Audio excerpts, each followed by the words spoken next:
सभी किसान साथियों को नमस्कार। मैं डॉक्टर कृष्ण यादव, न्यू अमर किसान सेवा केंद्र। साथियों, ये एक नेट हाउस का फील्ड है जिसके अंदर ये आपकी फिस्टा वैरायटी लगी हुई है हाइजेन बायोटेक की, और इसकी तुड़ाई अभी चल रही है। तो आप जैसे देखेंगे तो साइज़ जो है आपका वो ये पूरा साइज़ है फ्रूट का, इससे ज़्यादा बड़ा आप मत कीजिएगा। और ये है जैसे आपका ये साइज़ है, इससे ज़्यादा बड़ा साइज़ आप मत कीजिए। काफ़ी अच्छी फ्रूटिंग इसमें आई हुई है। ये है जैसे आपका, तो इससे ज़्यादा बड़ा फ्रूट आप मत करो और इतने फ्रूट की तुड़ाई आप कर लो। बाकी इसके अंदर एक चीज़ जो मैंने मुख्य रूप से वीडियो बनाने का जो पर्पज़ है वो है आपका ये जो इस तरह का जो फ्रूट आपका हो जाता है नीचे, जो ये आपकी फ्लावरिंग के बाद जो जैसे, क्योंकि ये पार्थिनोकार्पिक होता है बिना परागण वाला, तो यहाँ जो ये फ्लावर है ये आपका जब तक आपका पीले रंग का है इसका मतलब वो फ्रूट आपका सही है। सफ़ेद हो जाता है तो इसका मतलब उसके अंदर प्रॉब्लम है। इसमें आपका फ्रूट पूरा साइज़ नहीं लेता जहाँ पे सफ़ेद हो जाता है, बहुत कम चांसेस होते हैं फ्रूट के, और ये धीरे धीरे सूख बन जाती है, इसके अंदर सूख भी जाता है। जैसे ये देखिएगा आप, ये आपका फ्रूट बिल्कुल सूख गया है, ये देखिएगा। तो साथियों, इस टाइम पे आपको सबसे जो ज़रूरी चीज़ है आपकी वो है इरिगेशन।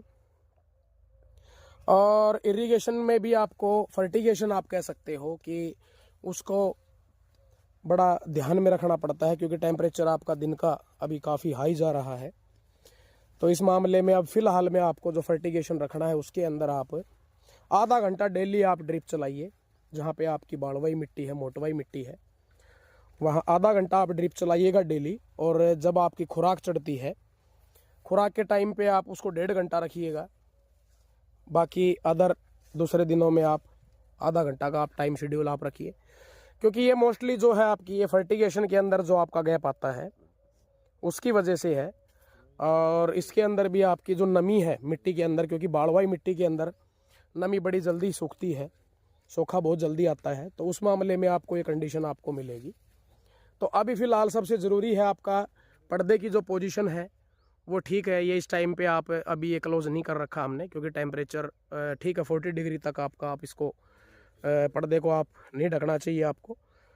उसके बाद आप इसको धीरे धीरे आप क्लोज़ करना स्टार्ट कर दीजिएगा। जब आपका 45 क्रॉस कर जाए, 44-45 डिग्री जब आपका आ जाएगा तो उस दौरान बिल्कुल क्लोज़ हो जाएंगे। और जो है मुख्य रूप से जो इरिगेशन है आपका वो ज़रूर रखिएगा। दूसरी चीज़, स्ट्रेस रिलीवर जो अपने होते हैं, जैसे ग्रीन मिरेकल है आपका, जीवामृत है, ऐसी चीज़ों का स्प्रे आपको बिल्कुल बीच बीच में आपको करना है। और एक जो चीज़ जो मैं बताना चाह रहा हूँ आपको, कि एक खीरा जैसे कई बार बैंड होता है आपका, जैसे उदाहरण के तौर पे ये देखिएगा आप, तो बैंड जो होता है इसके 2-3 कारण होते हैं। कि एक तो अपना इम्प्रॉपर इरिगेशन, जैसे कि जो अभी हम बात कर रहे थे।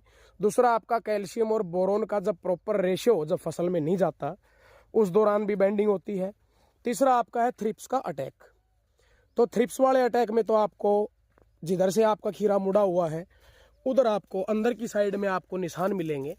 जैसे इसके अंदर निशान नहीं है, इसका मतलब ये थ्रिप्स के अटैक की वजह से नहीं है, ये आपका इम्प्रॉपर जो आपका फर्टिगेशन है उसकी वजह से है। तो मैंने जो बताया आपको, जहाँ पे आपकी अच्छी ज़मीनें हैं, बढ़िया ज़मीनें आप कह सकते हो, वहाँ आपको ज़्यादा डेली चलाने की ज़रूरत आपको नहीं है। एक दिन छोड़ के एक दिन आप इस मौसम के अंदर आपको चलाना चाहिए, और बल्कि जहाँ पे रेतीली है वहाँ पे अपने को डेली चलाना चाहिए। तो इन चीज़ों का आप ज़रूर ध्यान रखिएगा। धन्यवाद। जय हिंद।